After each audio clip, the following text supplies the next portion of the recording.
magpakulong. Hindi mo kaya yung utak ng isang FLM. Uulitin ko, di kalibre yun eh. Diyan na daw NBI, ulul! Pupunta ka rito, sasama mo yung NBI, o sasampal-sampalin ko kayo, pati yung NBI na isasama mo rito, papuputokin kong uso. Takot nga sa akin yun eh! Nadami mo pa NBI, takot nga sa akin yun. O sige, magsumbong ka!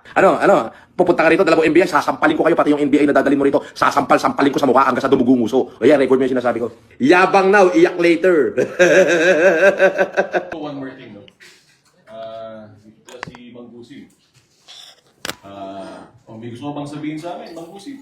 Kasi wala ka nang ginawa, kundi mag-vlog. Lahat na lang, sasampalin mo. Wala ka bang sasabihin sa amin?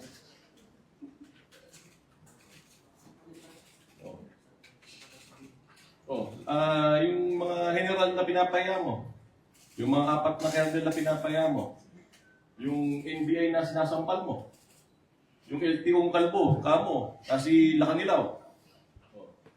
Yan, siguro natutuwa ka ngayon. Pati pangalan ng ating presidente, kinuha mo pa. Hindi ka naman Marcos. Isang malaki kang kahihiyan. Kaya hindi kami titigil dito sa Napolco, hindi kami titigil dito sa PNP na mahuli ka. Kasi marami ka ng pinuruwisyong tao. Pati mga OFW, pinuruwisyo mo, kinuha mo mga pera nila. Pati mga uniforme ng polis, pati mga polis, pinapastos mo.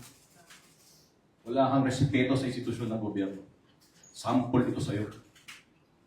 Matuto ka.